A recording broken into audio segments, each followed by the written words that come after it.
Merci de prendre le rendez-vous de l'information sur ESAE Télévision. Mesdames, Messieurs, bonsoir. Bienvenue à ce 19h, le sommaire. Le président de l'Assemblée nationale, Louis Vlavouno, a reçu à son cabinet le nouveau président du Conseil économique et social, Conrad Baguidi. Ce dernier avait à ses côtés le premier vice-président de l'institution, Razak Yamouda Issifou, et le deuxième vice-président, Emmanuel Golou. Les détails dans ce 19h. Le lundi 24 février 2025, le président de la République, Patrice Talon, a rencontré les membres du comité de pilotage de l'audit de la liste électorale informatisée. Cette rencontre avait pour objectif de réaffirmer les missions qui incombent à cette équipe de 5 personnalités issues de la société civile et d'experts en gouvernance. Vous suivrez dans cette édition Moudassirou Bachabi, membre du comité de pilotage qui expose les enjeux de cette procédure. Hors de nos frontières, réunis au Caire ce mardi, les dirigeants de la Ligue arabe ont adopté un plan pour la reconstruction de Gaza. Ce plan, dont le financement nécessaire est estimé à 53 milliards de dollars, écarte l'idée de déplacement des populations. On fait le point dans ce journal.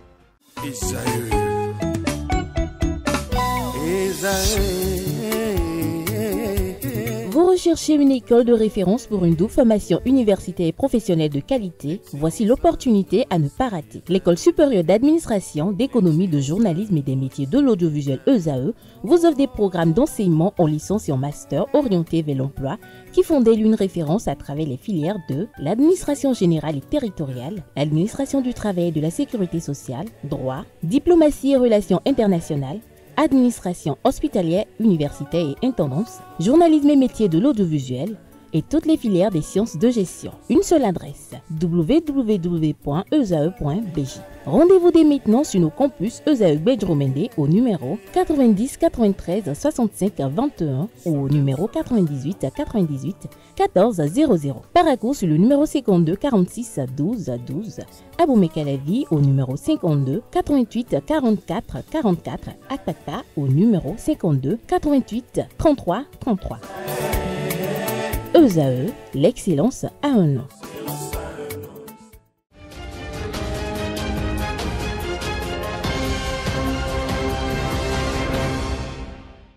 Mesdames, Messieurs, bonsoir. Bienvenue dans cette édition. Nous démarrons ce journal par une information de dernière minute. Boniface Yéhoué-Tomé a été nommé nouveau ministre des enseignements secondaires techniques et de la formation professionnelle. Il remplace ainsi Yves Chabikwaro, décédé le jeudi 20 février 2025 dans un accident de la circulation sur la route Inter-État Cotonou-Parakou. Plus de détails sur sa nomination dans nos toutes prochaines éditions. Débuté par le mercredi des cendres, les chrétiens catholiques sont désormais dans le temps de carême. Pendant 40 jours, ils passeront par le jeûne, mais également par le chemin de la croix. Dans l'élément à suivre, Annie Seignan-Vie, prêtre et directeur de la cellule de communication de la conférence épiscopale du Bénin, expose au micro de Francis Fahami la signification et la portée de cette cérémonie. Le carême est un cheminement spirituel de 40 jours pour les chrétiens catholiques et il s'étend du mercredi des cendres au samedi saint.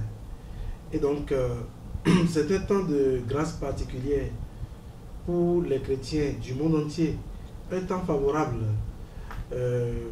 pour un retour sincère à Dieu à travers la conversion du cœur, le changement de vie. Et c'est un moment privilégié pour le chrétien également de faire le check-in de sa vie pour voir les dimensions à réajuster pour une vie qui plaise à Dieu.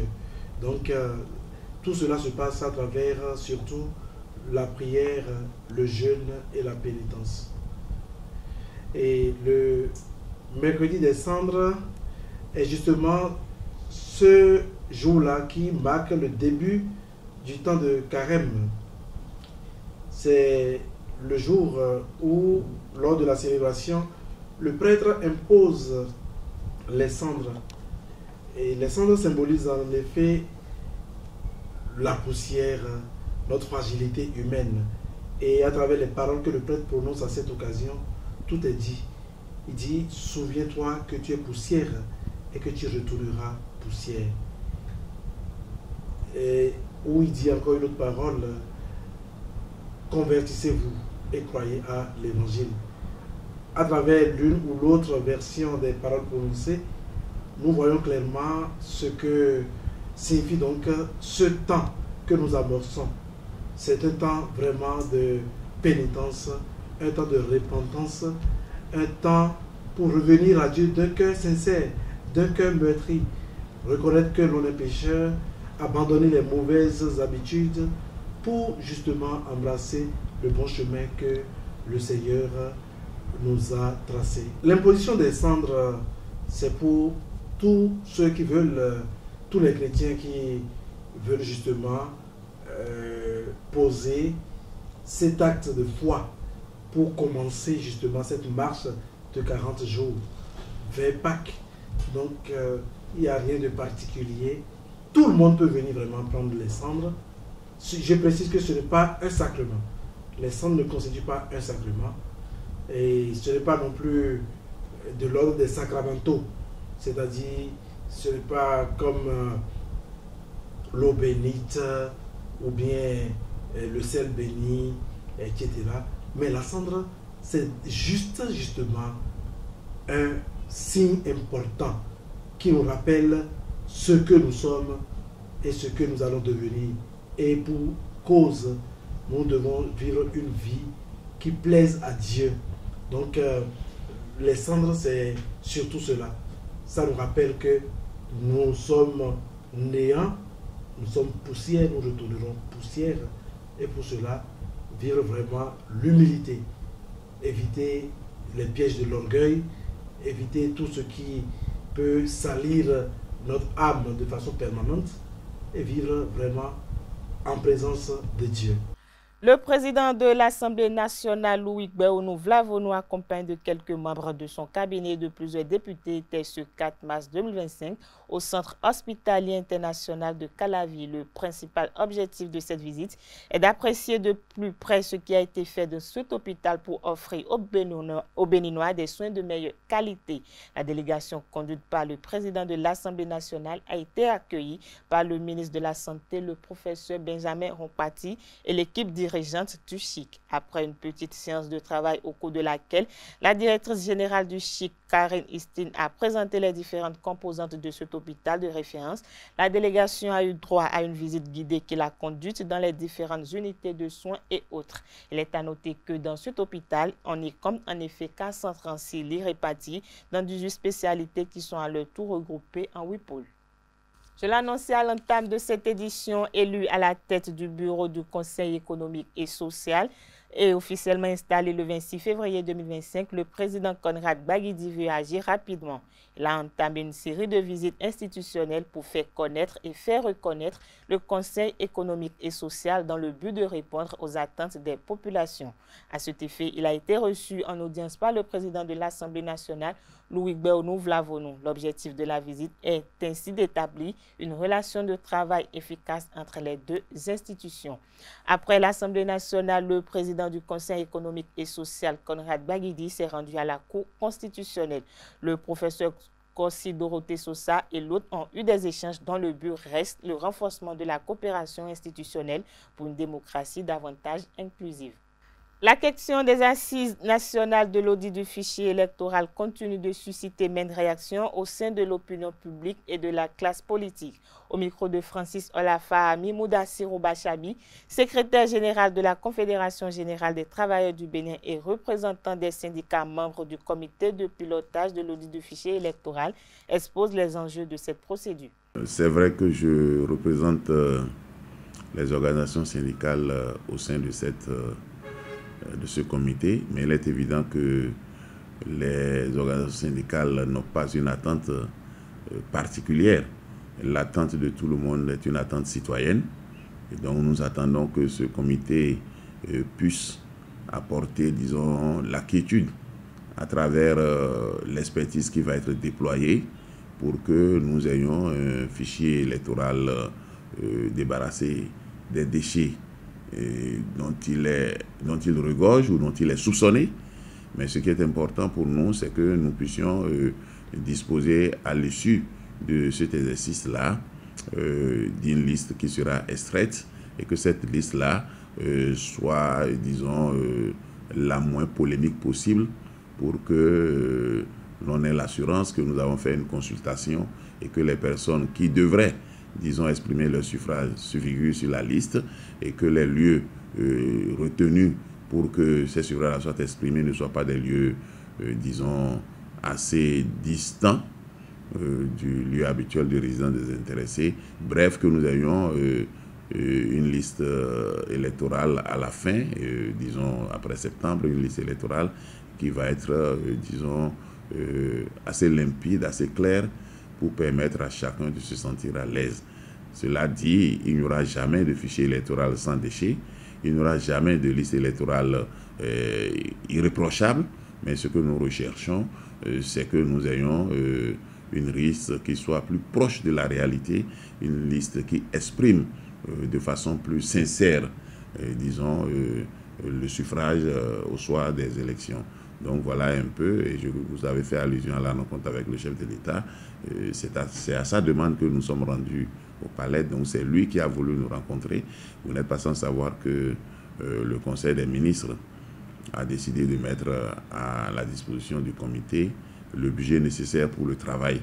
Et il est tout à fait normal en tant que président de la République qu'il continue de nous rassurer, étant donné la polémique que cela suscite, bien que ce soit une mission citoyenne. Vous savez, tous les citoyens n'ont pas la même lecture de cette mission. Et lui, en tant que garant de la tranquillité, garant, disons, de la paix, garant donc de la sincérité également de l'application des tests, il était normal qu'il nous rassure sur sa volonté d'aller jusqu'au bout et sa volonté également de nous accompagner, quelles que soient les difficultés que nous aurons. Et je crois que c'est ce qu'il a fait et ça ne fait que motiver toute l'équipe, comme je l'ai dit. Et là où nous sommes, nous ne représentons aucune entité, nous sommes tous déjà une équipe et cette équipe-là reste une équipe citoyenne dans le cadre d'une mission citoyenne et je crois que c'est après cette mission-là que chaque entité reprendra, disons, sa liberté et sa liberté d'appartenance. C'était également pour le secrétaire général de la CGTB de se prononcer sur le kit du budget mobilisé pour cet exercice. Suivons-le à nouveau. Le budget du comité n'est pas un budget fétiche. Le porte-parole du gouvernement, quand il a pris la parole, il a livré le contenu du budget et tout le monde sait désormais à quoi le budget va servir. Et donc, il n'est pas possible d'avoir un budget comme celui-là et de ne pas faire la mission. Parce que d'abord, la mission est essentiellement technique. Donc vous devez comprendre que ce n'est pas des ressources destinées exclusivement aux membres du comité pour leur engagement citoyen, pour ce qu'ils vont faire pour accompagner, mais les ressources sont prioritairement destinées à acheter l'expertise nécessaire pour regarder de près si notre dispositif génère les informations crédibles. Donc, il ne s'agit pas d'aller fouiller une liste, mais il s'agit de regarder un peu l'arsenal technique qui est mis en place pour générer les informations dont nous avons besoin. C'est juste pour voir si cet arsenal-là génère techniquement des informations fiables. Et il n'y a que des expertises qui vont le faire. Et ces expertises-là ne sont pas à l'intérieur du comité. Ces expertises-là vont être sollicitées par le biais d'un appel à candidature. Appel à candidature pour les expertises que nous attendons, ça peut être, disons, et ce que nous voulons de façon concrète, il faut que ce soit des experts internationaux pour ne pas, disons, discréditer la démarche, surtout pour ne pas prêter flanc, disons, à des interprétations qui ne sont pas des interprétations de joie pour ce qui concerne le peuple. Donc pour nous, ces ressources vont exclusivement servir à ce qui va se faire et je crois que l'ensemble du gouvernement l'a compris ainsi et c'est pour cela que cette décision a été prise. Une délégation gouvernementale conduite par le ministre de l'Intérieur et de la Sécurité publique Alassane Seydou s'est rendue ce 4 mars 2025 au domicile de la famille de l'ancien préfet du Zou, Aimé Firmin Couton, décédé le 25 février pour lui présenter les condoléances officielles de l'État. Après la signature du livre de condoléances, le ministre de l'Intérieur a salué la mémoire de l'illustre disparu. Il a souligné son engagement et sa valeur en tant que serviteur de l'État, précisant que son départ laissait un vide important dans l'administration béninoise. Il a également évoqué leur dernière discussion, exprimant sa tristesse face à cette perte soudaine. Les deux ministres ont réaffirmé l'engagement du gouvernement et a soutenu la famille du défunt dans ces moments difficiles. Des mesures concrètes seront prises pour assurer un soutien lors des obsèques.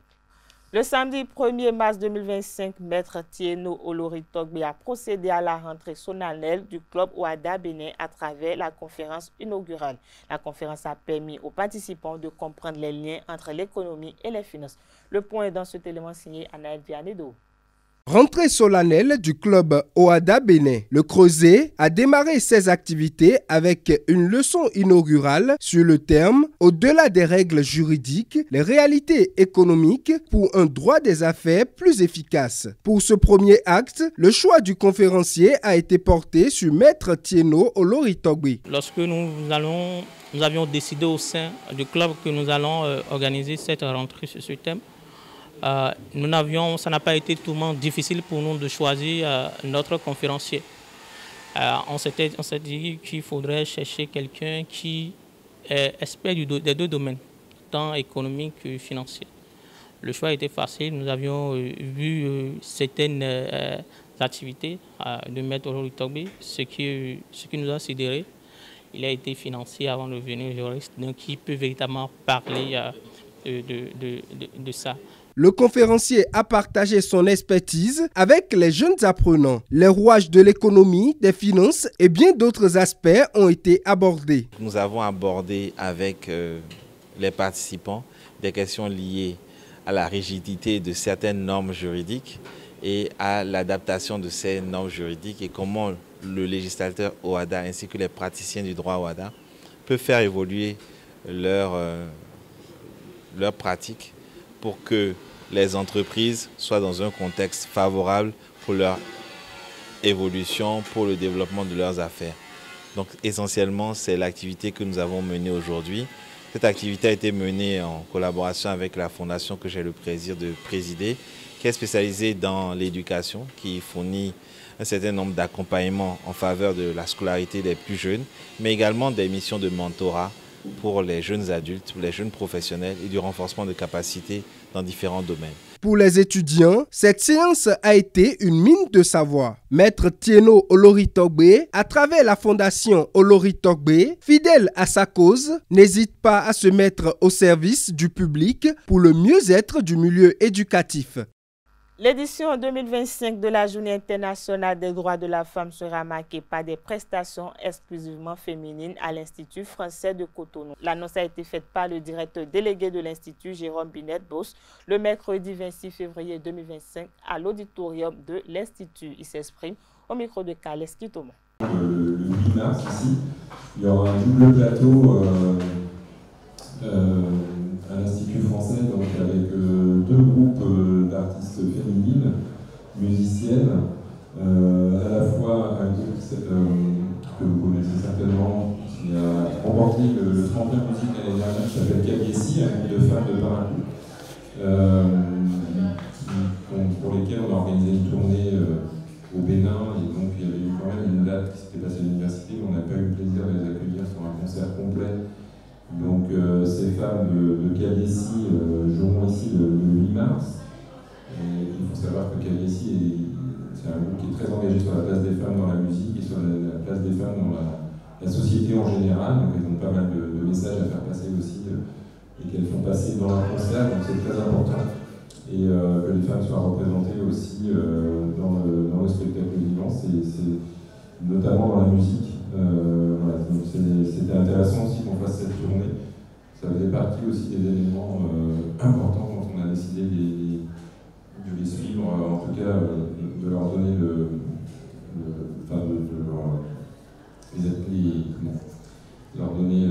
fait qu'elles remportent le prix, le tremplin musique ici, c'est important qu'elles véhiculent dans l'ensemble du Bénin leurs valeurs et leur musique et leurs idées. Et elles seront accompagnées de jeunes musiciennes que vous connaissez peut-être, qui sont de Nati Tangou, Star Feminine Band. Voilà, c'est un groupe de jeunes. Alors elles ont commencé, c'était vraiment adolescentes, maintenant elles ont entre 16 et 23 ans. Elles sont vraiment des très jeunes femmes. Parce que moi j'ai eu la chance de voir en France, elles ont fait des grosses tournées internationales.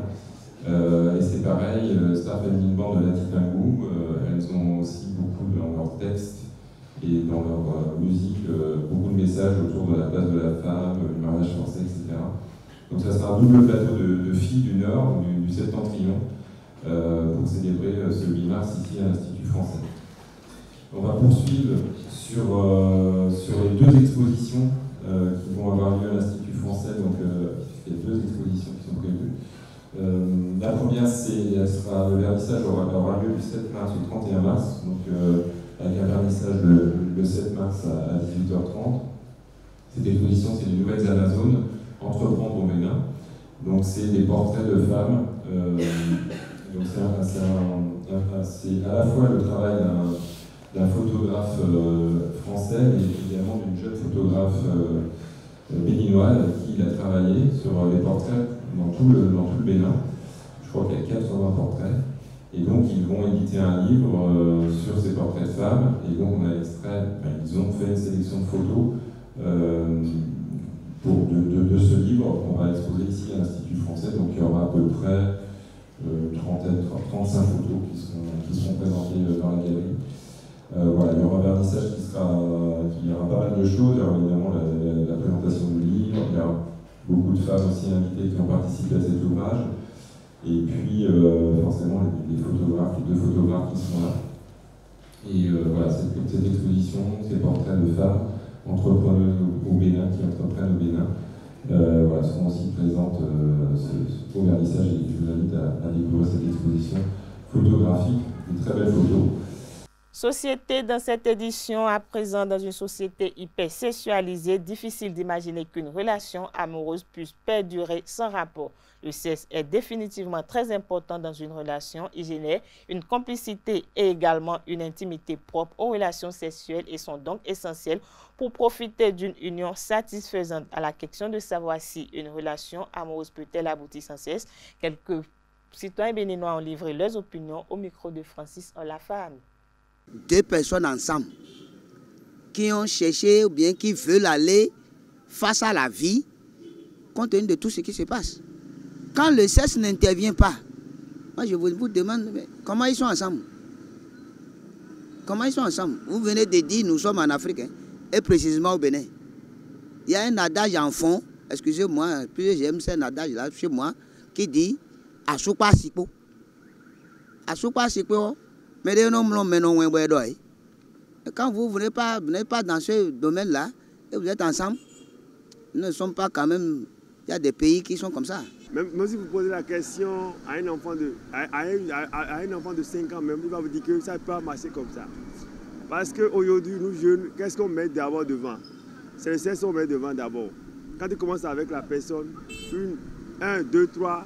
c'est ça, le sexe d'abord. De temps en temps, une fois en passant, il faut se voir pour les intimités. Vous voyez, non? Donc, une relation qui va durer longtemps jusqu'à aller au mariage. On ne peut jamais rester comme ça jusqu'à aller au mariage. Ça se faisait avant, mais aujourd'hui, de nos jours-là, tu fais ça, les jeunes viendront prendre la femme chez toi. On voit une femme aujourd'hui, une jeune fille aujourd'hui, sans connaître son caractère, directement on vise ce qu'elle a entre les jambes. Il est difficile aujourd'hui de trouver un couple homme-femme et qui, de temps à autre, ils font toujours l'amour ensemble. En cachette ou comme ils veulent. Je vais goûter à elle d'abord pour voir si elle est bien au lit, etc., etc. Ça dépend de l'éducation, ça dépend de la famille dont ces filles sont issues. Donc chaque famille, chaque éducation parentale amène nos enfants à se comporter mieux. Mais par contre, l'éducation de la maison est à part. L'éducation de l'école, de la rue est à part.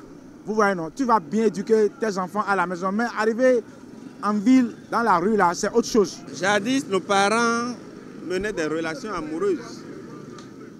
Il y a plein d'exemples sur lesquels vous pouvez tomber au cours de votre parcours.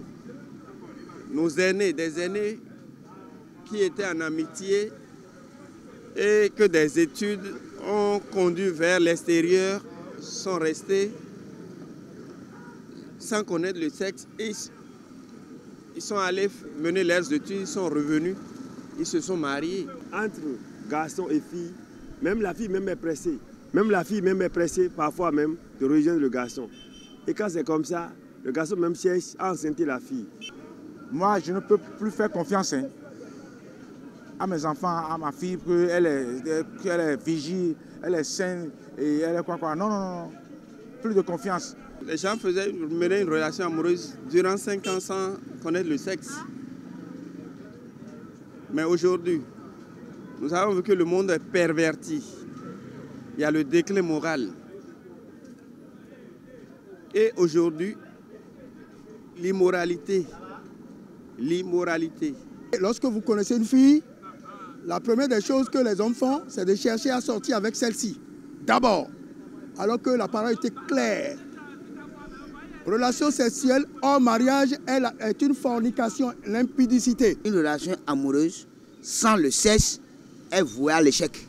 Restons toujours dans le même registre. Certains estiment que toutes les femmes noires sont belles, qu'elles soient claires ou foncées, et que ce serait dommage de définir la beauté à un teint de peau.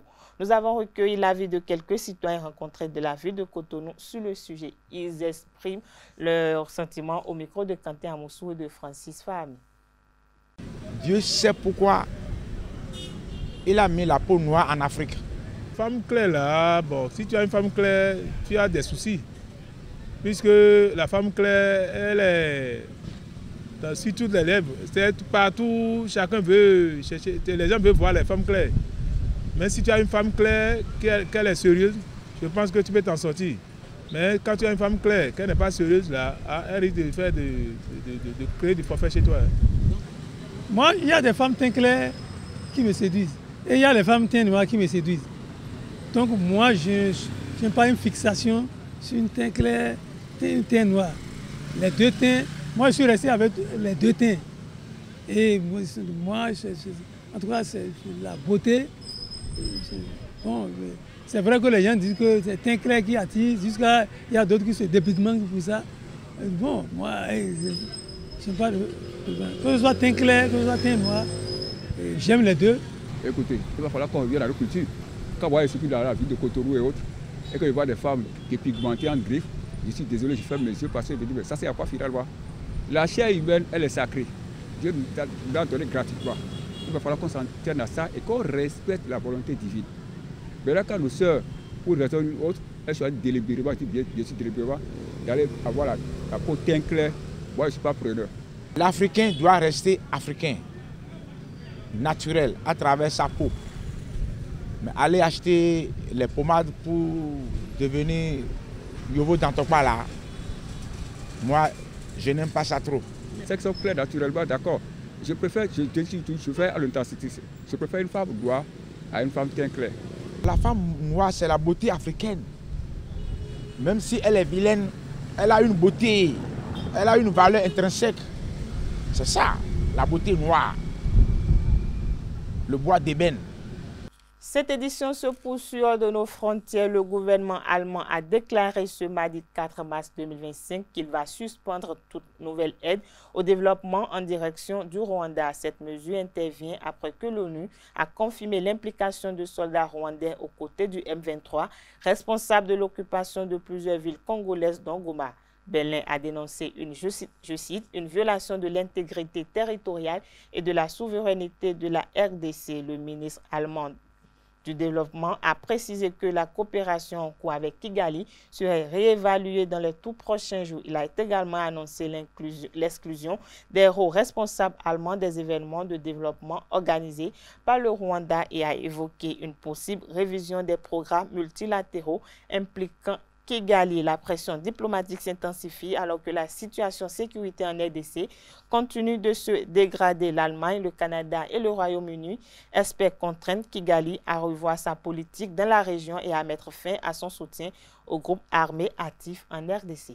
Le sommet extraordinaire de la Ligue arabe sur Gaza s'est ouvert ce mardi 4 mars 2025 au Caire en présence des nombreux chefs d'État et du secrétaire général de l'ONU, Antonio Guterres. Un sommet visant à répondre au projet du président américain Donald Trump de transformer Gaza en une riviera du Moyen-Orient après avoir évacué les habitants en Égypte et en Jordanie. Le plan d'un montant de 53 milliards de dollars prévoit la réhabilitation des infrastructures détruites, la relance économique et le développement durable du territoire palestinien. Selon le secrétaire général de la Ligue arabe, cette feuille de route a été élaborée en coopération avec l'autorité palestinienne et exclut toute option de déplacement de la population, à l'inverse de certaines propositions évoquées par Washington. Le projet s'articule autour de plusieurs phases. La première phase consistera à déblayer les décombres estimés à plus de 50 millions de tonnes et à sécuriser les zones affectées par les bombardements. Sur le plan sécuritaire, l'initiative prévoit également